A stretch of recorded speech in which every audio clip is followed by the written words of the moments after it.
تحقیق اور حیدری سرکار کی آمد، منٹھار کی آمد، مکی کی آمد، سوری کی آمد، جشن عید میلاد النبی، علماء اہل سنت۔ الحمدللہ الحمدللہ نحمدہ ونصلی ونسلم علی سیدنا و مولانا محمد رسولہ النبی الکریم الحنین الرؤوف الرحیم۔ اما بعد فاعوذ باللہ من الشیطان الرجیم، بسم اللہ الرحمن الرحیم۔ یا ایہا الناس قد جاءکم برہان من ربکم، آمنت باللہ صدق اللہ العظیم۔ قال اللہ تبارک و تعالی فی شان حبیبہ مخبرا و آمرا، ان اللہ و ملائکتہ یصلون علی النبی، یا ایہا الذین آمنوا صلوا علیہ وسلموا تسلیما۔ آواز بلند، آواز آنی چاہیے۔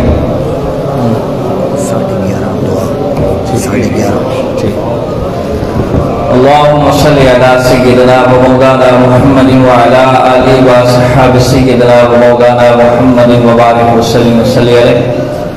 دوستان محترم، ایک تو محفل ذکر سرکار ہے، پھر آپ دیکھ رہے ہیں کہ ہمارا سٹیج کتنا سجا ہوا ہے اور خوشی ہم منا رہے ہیں، تو سرکار کی بارگاہ کے اندر خوشیوں کا اظہار کرتے ہوئے ذرا بلند آواز کے ساتھ درود پڑھیے۔ آواز آنی چاہیے، آپ کا بہترین مجمع ہے لیکن اتنا خاموش مجمع نہیں ہونا چاہیے، آواز آنی چاہیے۔ اللہم صلی علی سیدنا و مولانا محمد و علی آلہ و اصحاب سیدنا و مولانا محمد و بارک وسلم وصلی علیہ۔ الصلاۃ والسلام علیک یا رسول اللہ وعلی آلک و اصحابک یا حبیب اللہ، الصلاۃ والسلام علیک یا شفیع المذنبین وعلی آلک و اصحابک یا رحمۃ للعالمین۔ بعد الحمد و ثنا، نہایت واجب الاحترام دوستو، بزرگوں، عزیز ساتھیوں، اللہ رب العزت کے فضل و احسان سے، نبی کریم علیہ السلام کی نگاہ عنایت سے میں اور آپ اس بابرکت، باسعادت اور پر رونق محفل میں جمع ہیں۔ دعا فرمائیں مالک کریم ہم سب کا یہاں آنا، مل بیٹھنا، ذکر اذکار کرنا، سننا سنانا اپنے پاک بارگاہ کے اندر شرف قبولیت عطا فرمائے۔ آج ہمارے لیے اعزاز کی بات ہے کہ ہمارے سٹیج کی زینت ایسی شخصیت ہے جو علمی دنیا کے اندر 5ویں پشت میں بادشاہت برقرار رکھے ہوئی ہے، اور دوسری ایسی شخصیت جو میرے مرشد کریم علیہ رحمت کے جگر گوشہ ہیں۔ میرے لیے ہر حوالے سے ایک بہت بڑے اعزاز کی بات ہے کہ اتنی علمی شخصیت اور روحانی شخصیات جب صدارت فرما رہی ہو تو گفتگو کرنے کا مزہ بھی الگ ہے۔ پھر آپ دیکھ رہے ہیں کہ علماء کرام کا جمع غفیر ہے، مجھ سے قبل انتہائی خوبصورت، جامع معنی اور لاجواب انداز میں حضرت علامہ مولانا محمد ارسلان معینی سے خطاب فرما رہے تھے۔ دل بڑا خوش ہو رہا تھا۔ دعا گو ہوں کہ مالک کریم ان کے علم، عمل اور عمر کے اندر برکت عطا فرمائے۔ اس کے علاوہ خطیب ملت اسلامیہ حضرت علامہ مولانا محمد نذیر احمد اسدی صاحب، اور آج کی ہماری اس محفل پاک کے میزبان خطیب اہل سنت، نوجوان اسکالر حضرت علامہ مولانا قاری محمد اصغر عظیم بولڑوی صاحب حفظہ اللہ تعالی، مولا کریم ان کے علم، عمل اور عمر کے اندر برکت عطا فرمائے۔ آپ جتنے حضرات تشریف لائے ہیں یقیناً سرکار کریم علیہ الصلوۃ والسلام کی محبت کے اندر تشریف لائے ہیں. چند منٹ آپ حضرات نے توجہ کی تو انشاءاللہ لطف بھی آئے گا، مزہ بھی آئے گا. ایسے لوگوں کی زیارت کریں کیونکہ احادیث کے اندر آتا ہے کہ علماء کی زیارت یہ کفارہ سیئات ہے، یعنی گناہوں کو مٹانے والی ہے. ذرا بولو سبحان اللہ. میں اکثر کہتا ہوں تقریر کی نہیں جاتی، کروائی جاتی ہے. آپ بولیں گے توجہ رہے گی، آپ کو سمجھ آتی جائے گی. میں انشاءاللہ آپ کی سماعتوں کے نظر کچھ چیزیں کرتا جاؤں گا. تو عزیزان محترم و محتشم توجہ رہے، تمہید آپ سمجھیں گے تو انشاءاللہ اگلی باتیں سمجھ آئیں گے. مالک کریم نے ایک قانون بنایا ہے، یہ قانون قدرت ہے. مالک کریم نے یہ ایک ضابطہ رکھا ہے کہ جس نبی کو جس دور کے اندر بھیجا، جس علاقے کے اندر بھیجا اور جن لوگوں کے اندر بھیجا، مالک کریم نے اس نبی کو وہ معجزہ عطا کیا کہ جہاں وہ لوگ ہیں چاہے وہ علم والے ہیں یا ہنر والے ہیں، وہ اپنے علم اور ہنر پہ فخر کرتے ہیں، تو مالک کریم نے اپنے نبی کے ترے کو بلند رکھنا ہے. جب نبی کو بھیجا تو جہاں بڑے بڑے ماہر تھے نبی کے ترے کو بلند رکھا اور ان ماہرین کو نبی کے قدموں میں جھکا دیا. بولو بولو بولو، آواز آنی چاہیے.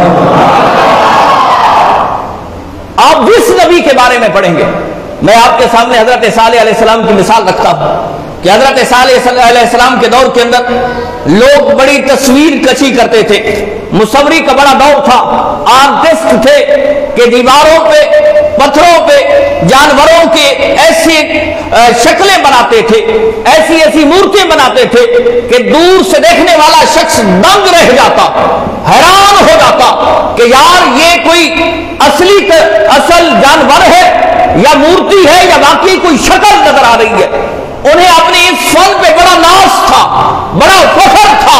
وہ کہتے تھے کوئی ہے ہمارے مقابلے کے اندر جس کو اپنے فن پہ ناز ہے، جس کو اپنے علم پہ ناز ہے، ہمارے سامنے لاؤ. حضرت صالح علیہ السلام تشریف لائے، اللہ کی توحید کی طرف بلایا، رب کی وحدانیت کی طرف بلایا، لوگوں کو شرک سے دور کیا. تو وہ کہنے لگے کہ جناب ہمارے مقابلے کے اندر آؤ. تو وہ حضرت صالح علیہ السلام کو پتھروں کے ایک میدان میں لے کے گئے کہ جہاں بڑے بڑے پتھر رکھے ہوئے تھے. انہوں نے اپنے اس فن کا مظاہرہ کیا کہ وہ کوئی نہ کوئی تصویر بناتے، دیکھنے والے دنگ رہ جاتے. حضرت صالح علیہ السلام نے یہ دیکھا تو اللہ رب العزت نے فرمایا ہے صالح ہم نے اپنے نبی کے ترے کو بلند رکھنا ہے، ہم نے اپنے نبی کے امتیاز کو بلند رکھنا ہے. یہ تو صرف شکلیں بنا رہے ہیں، آپ پتھر پہ آسا ماریں اور پھر اس کا کمال دیکھیں. اب وہ شکلیں بنا کے اپنے فن پہ ناز کر رہے ہیں، بڑا متکبر ہو رہے ہیں کہ جناب دیکھیں اتنی خوبصورت شکل. لیکن حضرت صالح علیہ السلام نے اپنا آسا مبارک جو پتھر پہ مارا تو جیتی جاگتی اونٹنی نکل آتی ہے.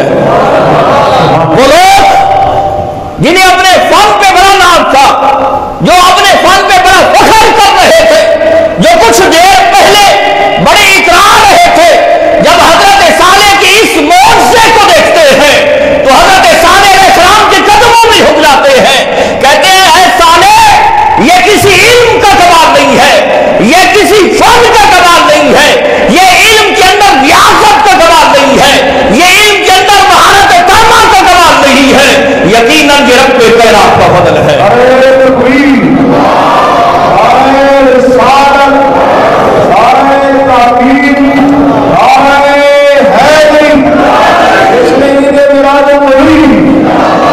توجہ رہے جس دور کے اندر، جس علاقے کے اندر جس نبی کو رب کائنات نے بھیجا. آپ حضرت موسیٰ علیہ السلام کے دور کو لے لیں. حضرت موسیٰ علیہ السلام کے دور کے اندر جادوگری بڑی عروج پہ تھی. بڑے بڑے نامی گرامی جادوگر، ان کی جادوگری کے بڑے چرچے تھے کہ جناب ان کے مقابلے میں کوئی جادوگر نہیں ہے. حضرت موسیٰ علیہ السلام نے رب کی توحید کی طرف بلایا. فرعون مخالف ہو گیا. اب فرعون نے ایک حضرت موسیٰ کلیم اللہ علیہ السلام کے مقابلے کے اندر اپنے سارے اسٹیٹ کے اپنی حکومت جہاں تک اس کی حکومت تھی سارے جادوگروں کو بلایا اور کہنے لگا کہ یہ جو موسیٰ علیہ السلام ہیں یہ میری خدائی کے منکر ہو گئے، آپ نے ان کا مقابلہ کرنا ہے۔ اب ایک طرف میدان سج رہا ہے، ایک طرف وہ جادوگر بیٹھے ہوئے، ایک طرف حضرت موسیٰ کلیم اللہ علیہ السلام اپنے عصا مبارک کے ساتھ ٹیک لگا کے کھڑے ہیں۔ اور وہ کون سا عصا؟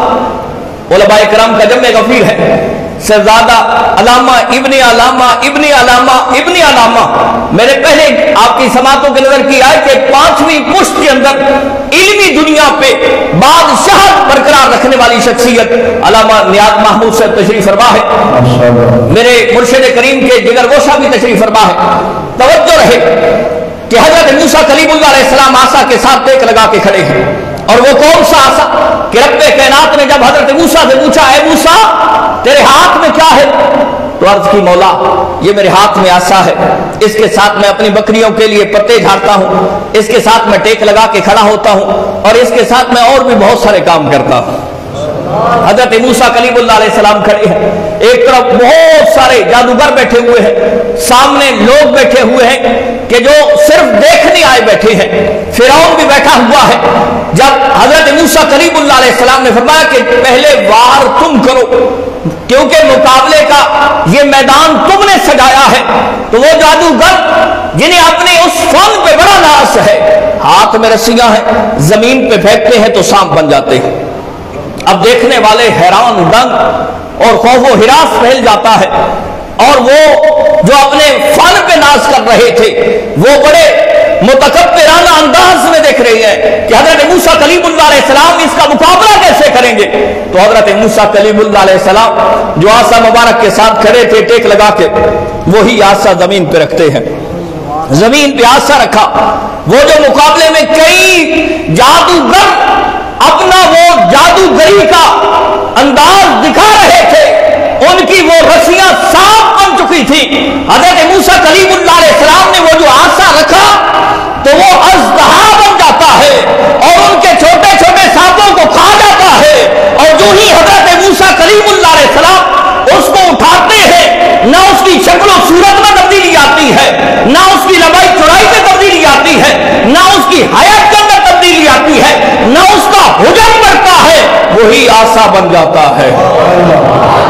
اپنے بڑے جادوگر حضرت موسیٰ کے قدموں میں آ کے سجدہ ریز ہو گئے، کہنے لگے موسیٰ یہ کسی جادو کا کمال نہیں، یہ کسی فن کا کمال نہیں، یہ علم کے اندر ریاست کا کوئی کمال نہیں، یقیناً یہ رب کائنات کا فضل ہے۔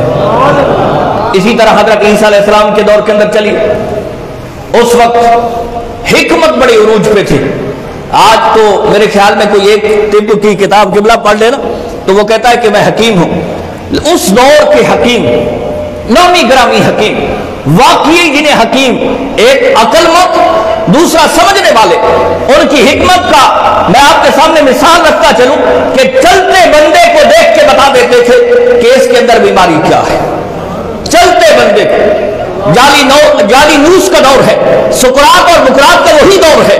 حضرت عیسیٰ علیہ السلام تشریف لاتے ہیں، رب کی توحید کی طرف بلایا۔ اب وہ کہنے لگے جناب ہمارے پاس یہ جو فن ہے، اس فن کا آپ کے پاس کیا مقابلہ ہے؟ تو اس دور کے اندر بھی جتنے بڑے حکیم بھی تھے نا، 3 بیماریاں ایسی ہیں جن کا کوئی علاج نہیں۔ ایک کوہڑ اور برس والا کہ جسم پہ سفید دھبے پڑ جاتے، وہ اس کو ہاتھ لگانا اپنے لیے باعث سے تکلیف سمجھتے تھے، کہتے اسے ہاتھ لگانا خود اپنے آپ کو تکلیف پہنچانے کے مترادف ہے، ہم ایسے مریض کو ہاتھ بھی نہیں لگاتے، یہاں ہماری حکمت جواب دے گئی۔ دوسرا جو مادر زاد اندھا ہے، جو پیدائشی اندھا ہے، جس کی آنکھوں میں نور نہیں ہے، علماء کرام کا جمع غفیر ہے، میں نے ایک روایت پڑھی ہے، بعض ایسے لوگ کہ آنکھوں کا نشان تک بھی نہیں ہے، اس سے مراد یہ ہے مادر زاد اندھا۔ چلو وہ آپ نہ بھی مانیں، صرف یہی چیز بھی آپ ذہن کے اندر رکھیں کہ جو پیدائشی نابینا پیدا ہوا ہے، آنکھیں موجود ہیں لیکن اس میں نور نہیں ہے۔ بڑے بڑے حکیم، ان کے پاس کوئی ایسا شخص جاتا، کہتے جناب اس مرض کی کوئی ہمارے پاس دوا نہیں، بس اسی میں گزارا کرو، ہمارے پاس کوئی دوا نہیں۔ اور تیسری وہ کہ جس کے جسم سے روح نکل گئی۔ بڑے بڑے حکیم آئے، نفس کو ٹٹولا، کہنے لگا جناب یہاں ہماری حکمت جواب دے گئی ہے، ہماری حکمت جو ہے یہ زندہ بندے کا تو علاج کر سکتی ہے، لیکن جس کے جسم سے روح نکل گئی اس کا علاج کیسے ممکن ہو سکتا ہے؟ لیکن حضرت عیسیٰ علیہ السلام کو رب کائنات نے بھیجا تو اپنے نبی کے ترے کو بلند رکھنا ہے۔ بولو بولو، آواز آنی چاہیے، میری باتیں سمجھ تو آ رہی ہے نا؟ تو حضرت عیسیٰ علیہ السلام کو بھیجا جنہیں اپنی حکمت میں بڑا ناز، جو اپنی حکمت میں بڑا فخر کرنے والے تھے، ان تین مرضوں والوں کو ہاتھ نہیں لگاتے تھے، لیکن حضرت عیسیٰ علیہ السلام کو رب کائنات نے یہ پورا امتیاز دیا ہے، یہ معجزہ دیا ہے کہ کوہر والے مرض والے مریض کے جسم پہ ہاتھ پھیرتے ہیں اور وہ تندرست ہو جاتا ہے، وہ صحیح سالم ہو جاتا ہے، وہ ایسا ہو جاتا ہے جیسے اس کو مرض بھی نہیں لگی تھی۔ اب حکیم جھک گئے، حضرت عیسیٰ علیہ السلام کا ترا ویسے بھی بلند ہے، لیکن اب وہاں وہ حیران ہے کہ یار ہمارے پاس تو اس مرض کی کوئی دوا نہیں تھی۔ دوسرا مادر زاد انبا کہ جس کی آنکھوں میں نور نہیں یا جس کی آنکھوں کا نشان تک نہیں، حضرت عیسیٰ علیہ السلام ہاتھ پھیرتے ہیں وہ اس کی آنکھوں میں نور آ جاتا ہے۔ اور تیسری وہ قسم کہ جس کے جسم سے روح نکل گئی، مردہ 1 دن کا ہو، 1 مہینے کا ہو، 1 سال کا ہو، 10 سال کا ہو، 100 سال کا ہو، ارے وہ تو ایک لمحے کے مردے کو زندہ نہیں کر سکتے، ایک لمحے کے مردے کو کا وہ علاج نہیں کر سکتے، اس میں واپس روح نہیں لا سکتے۔ اللہ رب العزت نے حضرت عیسیٰ کو یہ معجزہ دیا تھا کہ 1 دن کا مردہ ہو یا 100 سال کا مردہ ہو، آپ ہاتھ نہیں پاؤں کے ٹھوکر مارتے تھے اور فرماتے تھے کون بھی اس دن اللہ کے حکم سے کھڑا ہو جاؤ، وہ مردہ ہزاروں سال پرانا بھی ہوتا تو کھڑا ہو جاتا تھا۔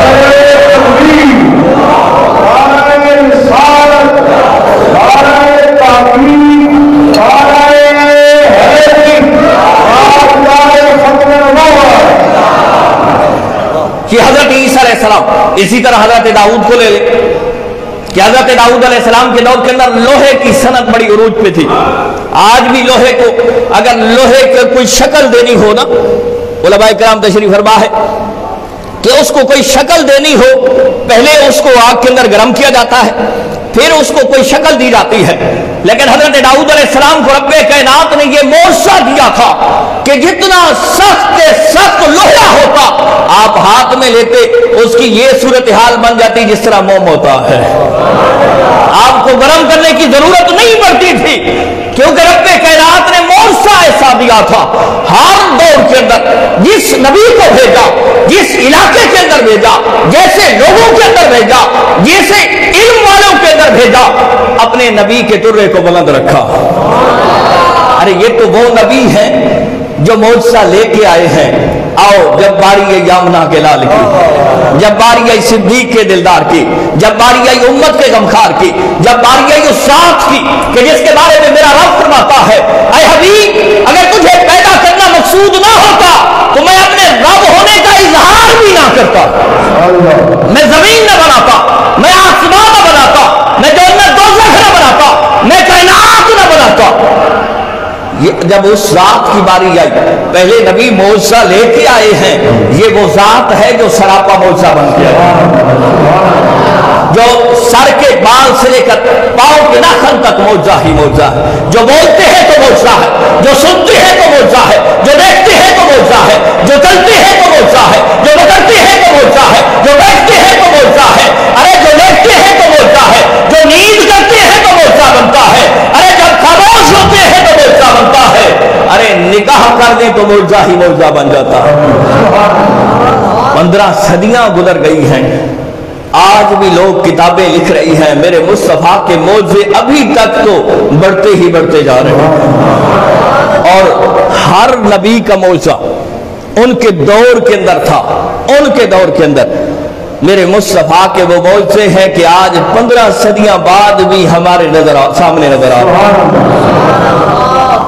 آج سائنس نے بڑا کمال کیا ہے، بڑا کمال، پڑھے لکھے دوست آپ تشریف فرما ہیں، آپ بھی، سائنس بڑی ترقی کر گئی، یاد رہے علماء سائنس کے خلاف نہیں ہیں، لیکن جہاں سائنس کی ایجاد کرنا لوگ خوشی مناتے ہوئے پہنچتے ہیں وہاں میرے مصطفیٰ کا معجزہ نظر آتا ہے۔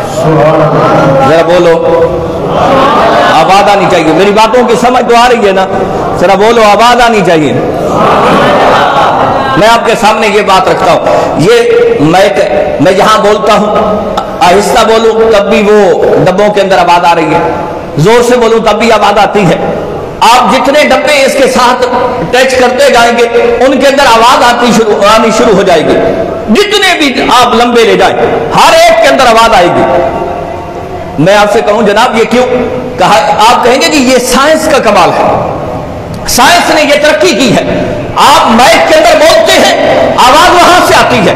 میں نے کہا چلو 1 نہیں 10 نہیں 100 ڈبے لگا لو، یہ مائک ہٹا لو۔ آپ کہیں گے حضرت یہ کیسے ممکن ہو سکتا ہے؟ 1000 نہیں لاکھ ڈبے ہو ان کے لیے مائک کا ہونا لازم ہے، بغیر مائک کے ڈبے آواز نہیں دیں گے۔ میں نے کہا چلو ہزاروں نہیں لاکھوں کا ایک مائک لگا دو، ڈبوں کی ضرورت نہیں۔ آپ کہیں گے حضرت یہ کیسے ممکن ہے؟ جتنا بڑا بھی اچھا مائک ہو اس کے لیے ڈبوں کی ضرورت پڑے گی، تب اس کے اندر آواز آئے گی۔ میں نے کہا چلو ٹھیک ہے جناب، وہ ڈبے بھی ہو یہ مائک بھی ہو، صرف کرنٹ کا انتظام نہ کرو۔ آپ کہیں گے جناب یہ بھی ممکن نہیں ہو سکتا کیونکہ یہ محتاج ہے، کرنٹ کا محتاج ہے اور مائک ڈبوں کا محتاج ہے، ڈبے مائک کے محتاج ہیں۔ لیکن یہ سائنس کا بہت بڑا کمال ہے کہ چند چیزوں پہ ریسرچ کی ہے، پہلے کورس ورک کیا ہے، پہلے اکٹھے بیٹھ کے سوچا ہے، تھیوری بنائی ہے، اس کے بعد پریکٹیکل کیا ہے، اس کے بعد یہ مارد وجود میں آیا ہے۔ سائنس کا بہت بڑا کمال ہے کہ میں یہاں بولتا ہوں وہاں آواز آتی ہے، جتنے ڈبے آپ ان کے ساتھ لگاتے جائیں گے جہاں تک لے جائیں گے آواز آئے گی۔ یہ سائنس کا بہت بڑا کمال ہے۔ میں نے کہا جناب ٹھیک ہے لیکن چلیے ذرا در مصطفیٰ پہ تو چلیے نا، آواز آنی چاہیے۔ عاشقان مصطفیٰ کا مجمع ہے، آواز آنی چاہیے۔ ذرا در مصطفیٰ پہ چلیے، موقع ہے حجت الوداع کا۔ نبی کریم علیہ السلام اونٹنی پہ سوار ہیں، آگے مجمع ایک بندہ نہیں، 100 نہیں، 1000 نہیں، 10,000 نہیں، 50,000 نہیں، بلکہ 1,24,000 کم و بیش صحابہ ہیں۔ کتنے؟ 1,24,000 کم و بیش، اور بعض روایتوں کے اندر آتا ہے 2,24,000 کم و بیش صحابہ کا جمع غفور ہے، مجمع ہے، نہ ڈبے ہے نہ مائک ہے نہ کرنٹ کی ضرورت ہے، لیکن میرے مصطفیٰ اپنی اونٹنی پہ سوار ہو کے جو جملہ ارشاد فرماتے ہیں، جو قریب میں کھڑا ہے وہ بھی سن رہا ہے، جو سب سے آخر میں کھڑا ہے وہ بھی سن رہا ہے۔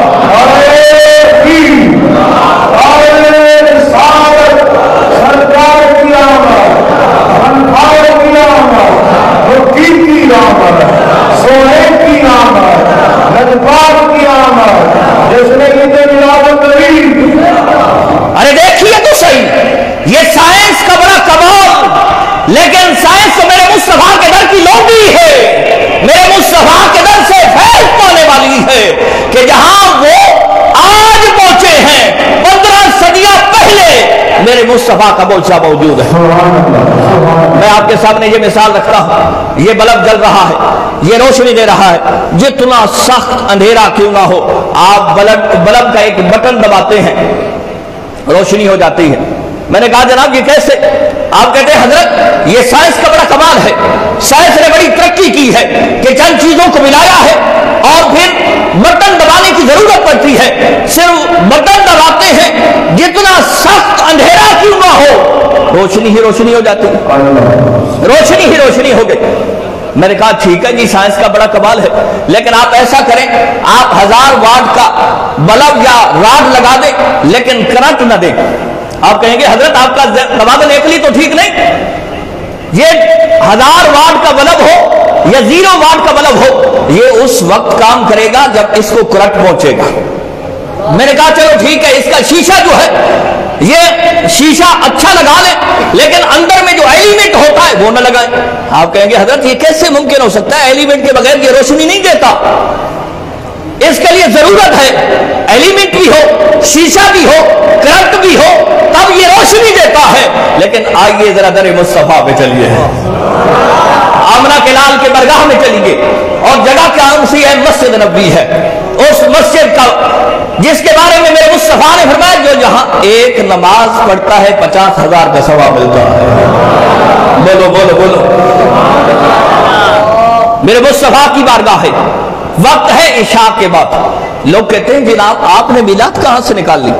میلاد اصطلاحی معنی میں میلاد کا مطلب ہوگا کہ ذکر سرکار کرنا۔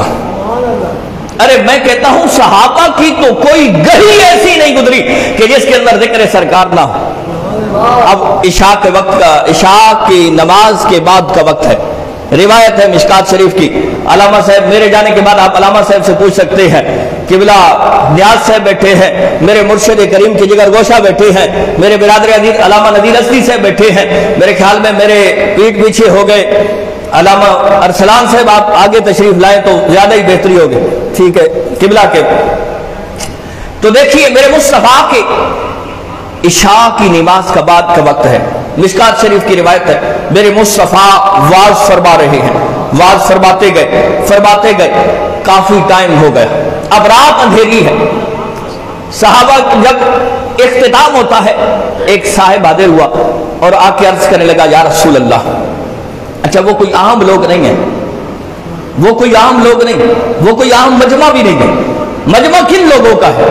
اب دیکھیے میں نماز پڑھتا ہوں رب راضی ہو جائے، میں روزے رکھتا ہوں رب راضی ہو جائے، میں زکاتیں دیتا ہوں رب راضی ہو جائے، میں ہر اچھا عمل کرتا ہوں رب راضی ہو جائے، میری ہر عمل کی اور وہی قابل قبول بھی وہی ہے کہ جس کے اندر نیت یہ ہو کہ رب راضی ہو جائے، اور جن کے بارے میں رب کائنات یہ سرٹیفکیٹ ادا کرتا ہے کہ یہ وہ لوگ ہیں کہ رضی اللہ عنہم ورضوا عنہ، کہ رب ان سے راضی ہے اور ان کو راضی کر کے چھوڑے گا۔ آپ میری سپیٹ میں سبحان اللہ نہیں کہہ رہے، ذرا بولیے۔ آج میرے لیے تو ویسے بھی خوشی کی انتہا ہے، میرے مرشد کریم اور علامہ نیاز صاحب تشریف فرما ہے، لیکن آپ بھی ساتھ میں میرے لفظوں کو ضائع نہ کیجیے، ذرا توجہ رہے کہ یہ کوئی عام مجمع نہیں، یہ وہ لوگ ہیں کہ جن کو سرٹیفکیٹ رب دے رہا ہے۔ آج میرے لیے اعزاز کی بات ہے کہ اتنے لوگ تشریف فرما ہے، میں کہیں پہ بات کر سکتا ہوں کہ میرے مرشد کریم کے جگر گوشہ نے سنا ہے، علامہ نیاز صاحب نے سنا ہے، ندیر اسدی صاحب، علامہ اصغر عظیم صاحب نے مجھے سنا ہے، یہ میرے لیے اعزاز کی بات ہے، سرٹیفکیٹ کی بات ہے۔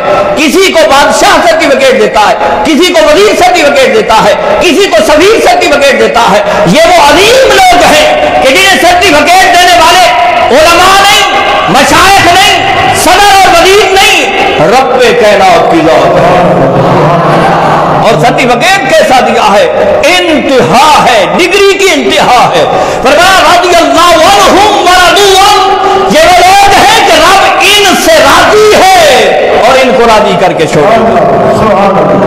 اب وہ صاحب حاضر ہوئے اور آ کے عرض کرنے لگے سونیا وقت بھی بہت زیادہ ہو گیا ہے اور رات بھی بڑی اندھیری ہے، میرے پاس کوئی روشنی کا انتظام بھی نہیں ہے۔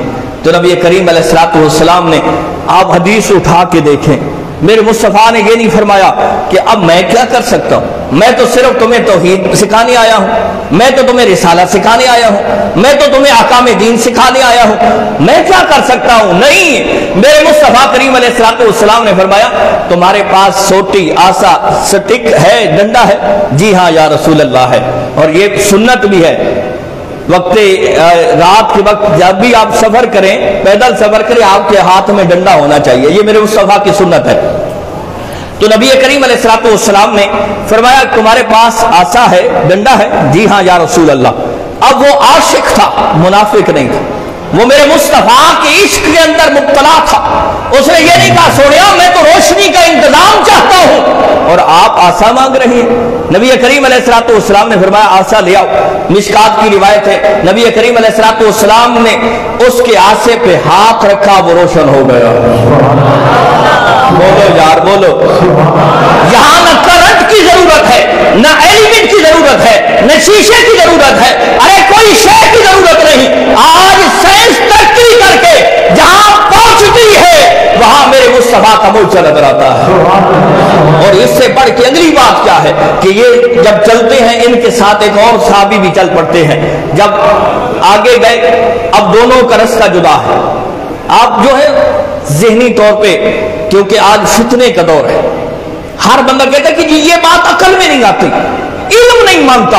ارے معجزہ کہتے کسے ہیں کہ جہاں علم بھی سربہ سجود ہو جائے اور عقل بھی وہاں پہ ڈھیر ہو جائے، وہ اسے تو معجزہ ہی کہتے ہیں نا۔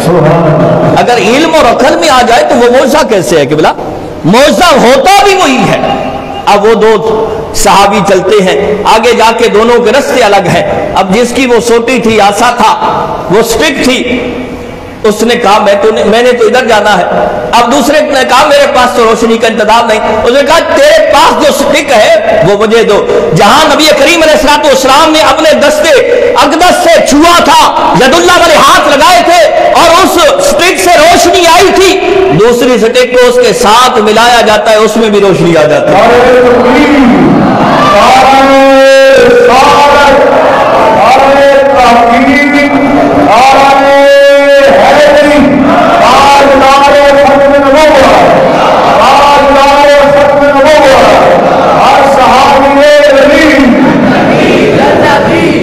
اب دیکھیے یہ مشکات کی روایت ہے، علماء تشریح فرمائیں الخصائص الکبریٰ کے اندر ہے ایک اور روایت کہ نبی کریم علیہ الصلوۃ والسلام کے پاس ایک صاحب نے عرض کی یا رسول اللہ میں نے سفر کرنا ہے، روشنی کا کوئی انتظام نہیں ہے۔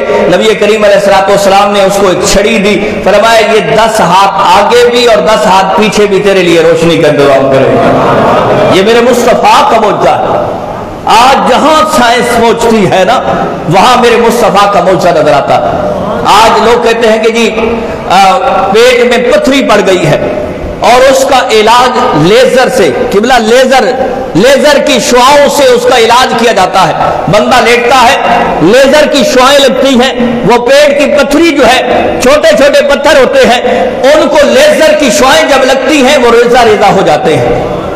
جب میں نے پوچھا جناب یہ کیسے، کہا سائنس نے بڑی ترقی کی ہے، سائنس نے ایسی شعائیں پیدا کی ہیں، ایسی شعائیں پیدا کی ہیں کہ جن کے اندر یہ سکت اور طاقت ہے کہ جس کو وہ ریزے کو لگتی ہے تو وہ ریزہ ریزہ ہو جاتا ہے، پتھری کو لگتی ہے ریزہ ریزہ ہو جاتا ہے۔ میں نے کہا کسی بڑے پتھر پہ اس کا تجربہ کریں تو آپ کہیں گے جناب حضرت آپ کا توازن عقلی ٹھیک نہیں ہے، یہ صرف چھوٹے اور جو پیٹ میں پتھری ہے اس کا علاج ہو سکتا ہے۔ میں نے کہا یہ کیا ہے؟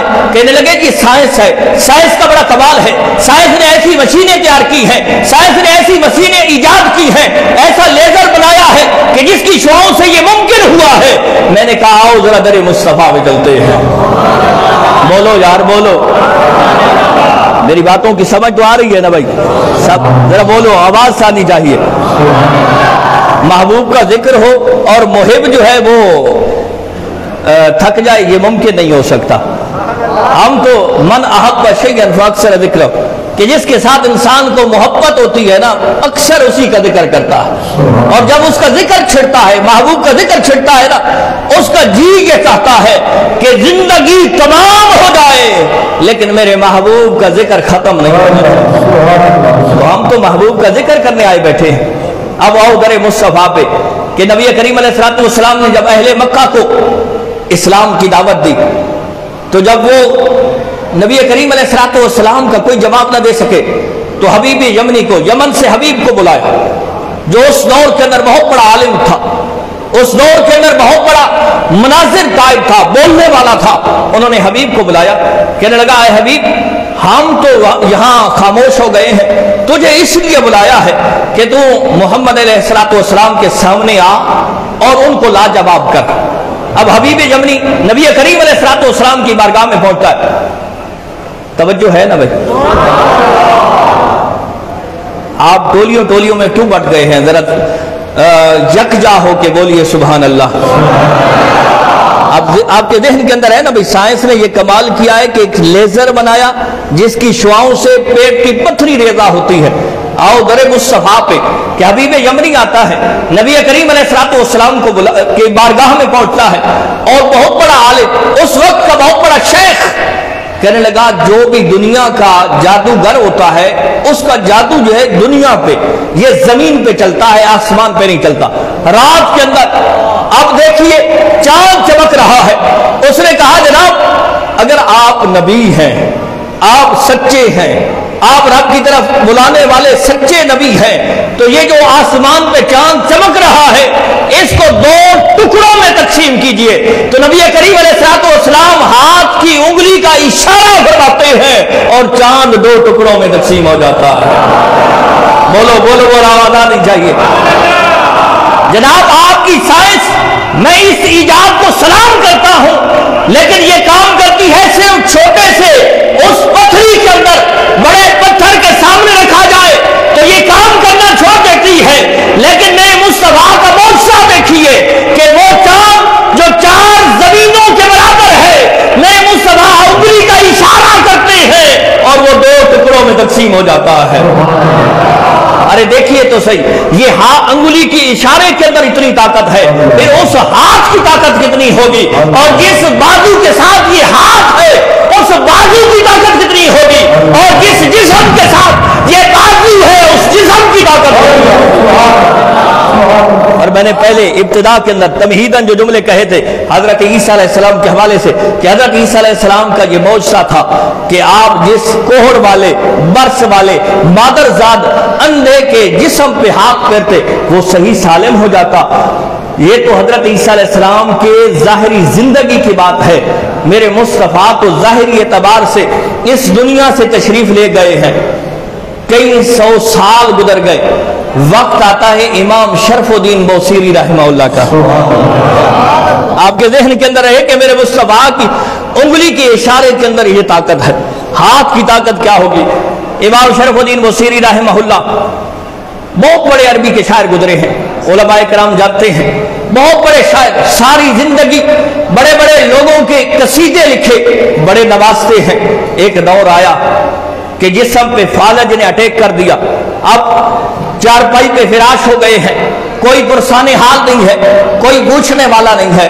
یہ بھی ایک دنیا کا اصول ہے کہ جب بندہ شہرت میں ہو، جب بندہ کسی عہدے پہ ہو، سلام کرتے ہیں، اور جو ہی عہدہ ختم ہوتا ہے پھر سلام بھی ختم ہو جاتے ہیں۔ یہ دنیا بڑی بے وفا ہے، اس نے کبھی کسی کے ساتھ وفا نہیں کی۔ دنیا اور اہل دنیا یہ دونوں بے وفا ہے۔ خیر، امام شرف الدین بوصیری جسم پہ فالج کا ٹیک، کوئی پرسان حال نہیں، نہ ہاتھ ہلتے ہیں نہ پاؤں ہلتے ہیں، جسم کے اندر وہ سکت، بس صرف ایک روح رہ گئی۔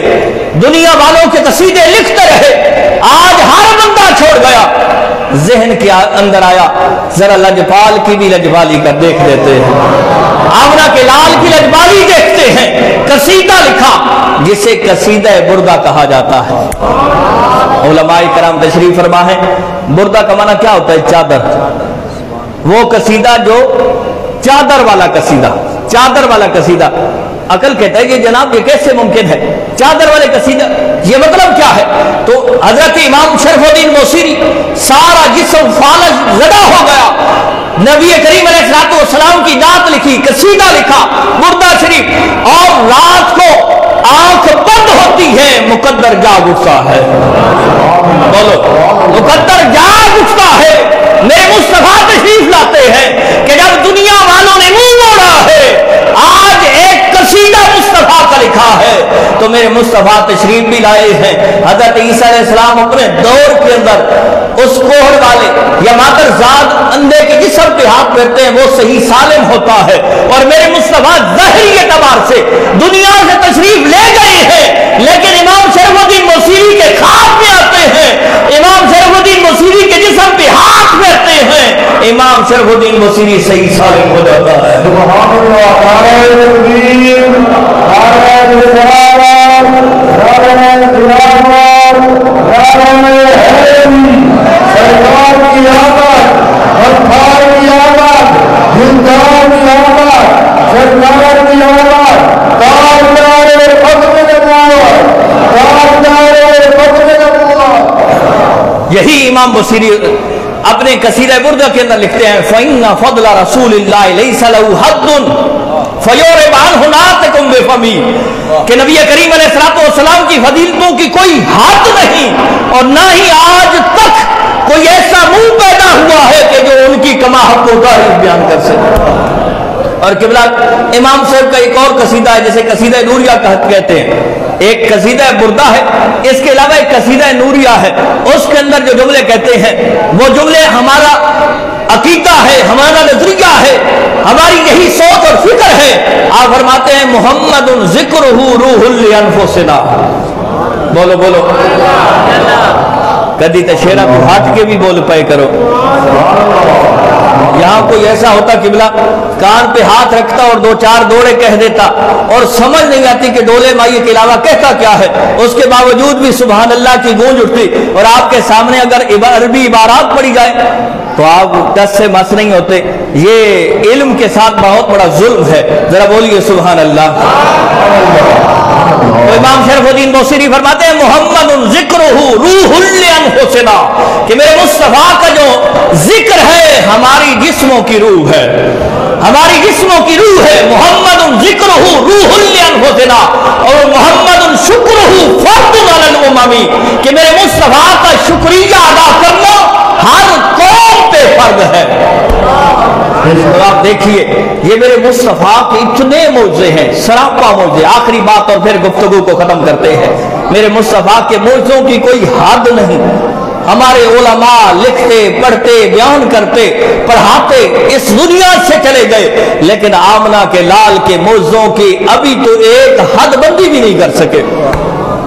آخری بات، توجہ میری طرف، گفتگو کو سمیٹتے ہیں، کیونکہ رب کائنات نے جو قرآن میں فرمایا یا ایھا الناس قد جاءکم برہان من ربکم، اے لوگو اللہ رب العزت کی طرف سے تحقیق برہان آ گئی، تمہارے پاس برہان بمانا دلیل بھی ہے اور برہان بمانا معجزہ بھی ہے۔ ایسا معجزہ کہ جو عقل دنگ ہیں، علم لاجواب ہے۔ میرے مصطفیٰ کریم علیہ الصلوۃ والسلام مسجد نبوی میں تشریف لاتے ہیں، توجہ میری طرف، مسجد نبوی جمعے کا دن ہے اور مسجد نبوی صحابہ کرام سے جب غفیر ہے، بھری ہوئی ہے۔ آج دل خون کے آنسو روتا ہے کہ خطیب صاحب پہلے آئے بیٹھے ہیں اور مقتدی بعد میں آ رہے ہیں، اور پھر آ کے کہتے ہیں حضرت دعا کیجئے، اولاد نافرمان ہو گئی، دعا کیجئے، اتنا کماتا ہوں پھر بھی برکت نہیں رہ گئی، دعا کیجئے جناب اولاد تابع فرمان نہیں ہے، گھر سے برکت ختم ہو گئی ہے، گھر سے سکون ختم ہو گیا ہے۔ میں نے کہا جناب جس دن سے ہم نے دامن مصطفیٰ کو چھوڑا ہے، یہ جو ذلت ہے، یہ جو رسوائی ہے، یہ ہمارے گلے کا طوق بن گیا ہے۔ آپ دیکھیے جس ملک کے اندر جائیں مسلمان پس رہے ہیں، کیونکہ ہم نے مصطفیٰ کریم علیہ السلام سے جو بے وفائی کی ہے۔ آج در مصطفیٰ پہ آ جائے، وہ علامہ اقبال رحمہ اللہ فرماتے ہیں نا، وہ معزز سے زمانے میں مسلمان ہو کر، وہ معزز سے زمانے میں مسلمان ہو کر، اور ہم ذلیل و خوار ہیں تارے کے قرآن ہو کر۔ ہمارے ہاتھوں سے دامن مصطفیٰ چلا گیا، ہمارے ہاتھوں سے قرآن چلا گیا، ہمارے مسجدیں ویران ہیں، مسجدیں ویران ہیں، مسجدیں مرثیہ خواہ ہیں۔ علماء کرام تشریف فرمائے مرثیہ بیسیکلی کسی کے فوتگی کے جب کوئی رو کے کچھ جملوں کو اکٹھا کر کے کلام بناتا ہے نا، اسے مرثیہ کہتے ہیں۔ علامہ اقبال کہتے ہیں مسجدیں مرثیہ خواہ ہیں کہ وہ رو رہی ہیں، غم کے اندر مبتلا ہیں، کہ مسجدیں مرثیہ خواہ ہیں کہ نمازی نہ رہے، یعنی وہ صاحب اوصاف حجازی نہ رہے۔ آج تو حضرت صاحب آدھا اپنا موضوع بیان کر چکے ہوتے ہیں اور دوست صاحب تشریف لاتے ہیں، اور پھر 10 منٹ اوپر ہو جائے نا پھر سب کے چہروں پہ 12 بج جاتے ہیں، اور بعد میں بعد نماز جمعہ یہی مسئلہ ہوتا ہے، حضرت آپ نے اتنا لیٹ کر دیا۔ بھائی آپ نے کون سے وقت پہ آئے ہیں؟ آپ وقت میں آئے، حضرت نے صرف اپنے بیان کرنے کے لیے وہ تو پہلے پڑھ چکے ہیں نا۔ آج ایک ایسا دور ہے کہ علماء کرام، انگریز نے ایک بہت بڑی چال چلی ہے کہ لوگوں کے دلوں سے علماء کی محبت کو نکالا جائے۔ ایسے لوگوں کو اس نے لانچ کیا ہے، ہمارے سامنے لایا ہے کہ جو لوگوں کے دلوں سے محبت علماء نکال رہے ہیں، کہتے ہیں ان مولویوں کو چھوڑو۔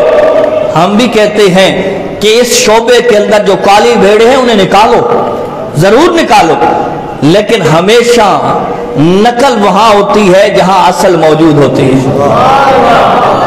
یہ فطرت ہے۔ اب کوئی یہاں پہ سعودی عربیہ کی کرنسی کی کوئی نقل لے آئے، تو آپ کہیں گے جناب یہاں تو اصل بھی اکثر جگہوں پہ نہیں چلتی، خاص بندے ہیں جن کے پاس وہ چلے گی، نقل کہاں سے چلتی ہے؟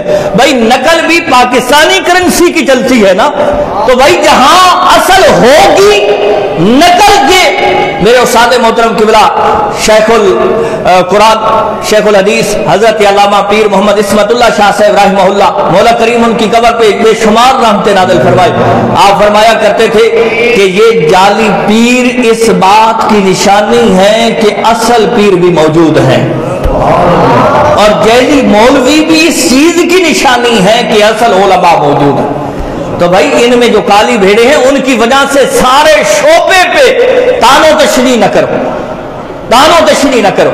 تو پھر آؤ ذرا اسی موضوع کی طرف چلتے ہیں۔ جمعہ کا دن ہے، نبی کریم علیہ الصلوۃ والسلام تشریف لائے، آمنہ کے لال کے تشریف لانے سے پہلے مسجد نبی صحابہ سے بھری ہوئی ہے، جو ہی میرے مصطفیٰ کریم علیہ الصلوۃ والسلام منبر پہ چڑھتے ہیں ایک کونے سے درد بھری رونے کی آواز آتی ہے، درد بھری رونے کی آواز آتی ہے۔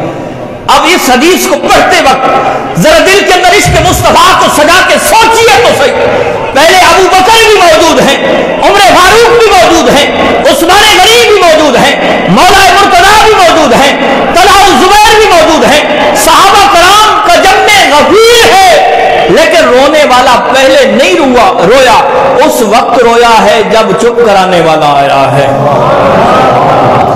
یار میرے لفظوں کو ضائع تو نہ کریں۔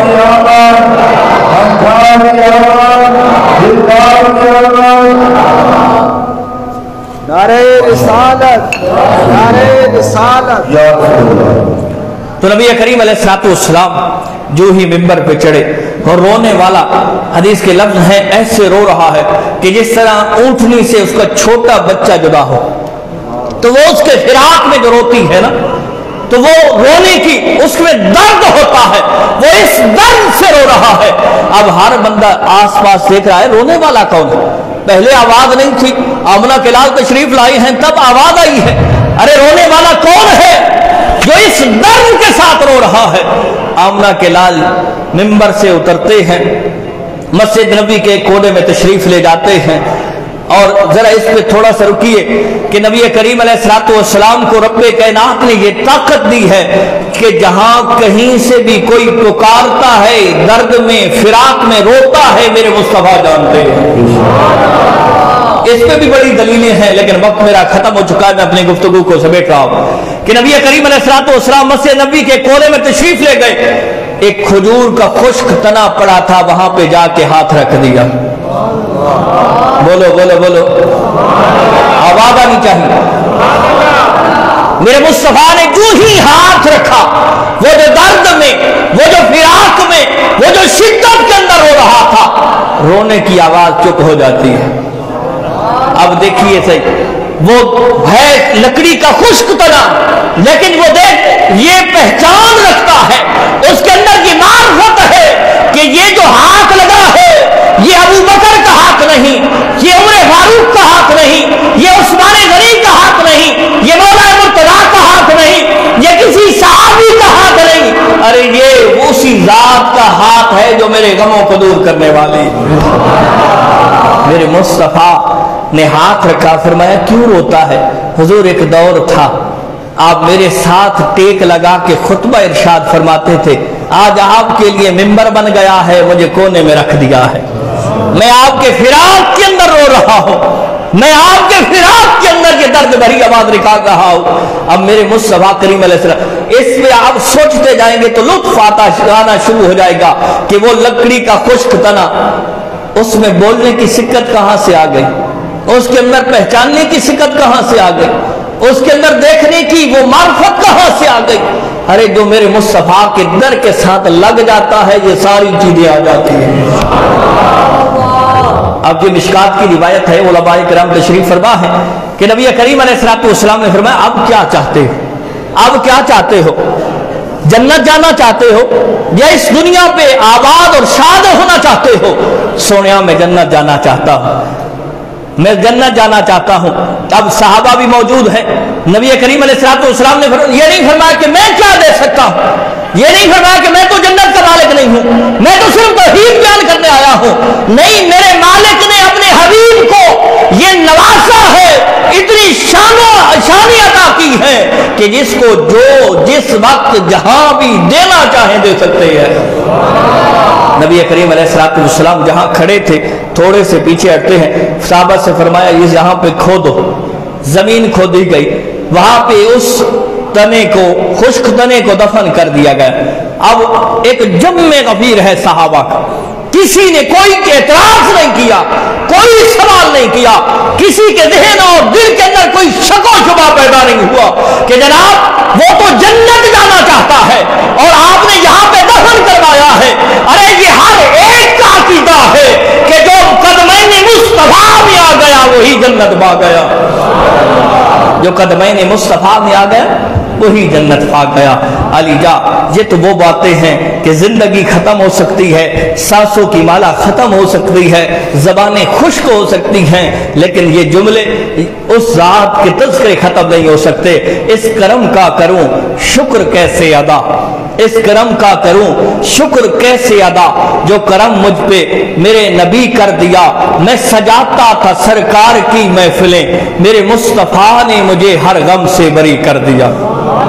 اور ذکر سرکار کی ہیں بڑی برکتیں، ذکر سرکار کی ہیں بڑی برکتیں، مل گئیں عظمتیں راحتیں رفعتیں، ذکر سرکار کی ہیں بڑی برکتیں، مل گئیں عظمتیں راحتیں رفعتیں۔ میں گنہگار تھا، بے عمل تھا، مگر میرے مصطفیٰ نے مجھے جنتی کر دیا۔ سبحان ربک رب العزت عما یصفون وسلام علی المرسلین والحمد للہ رب العالمین۔ سلام دے دعا شاہ حسن سارے کھڑے ہو۔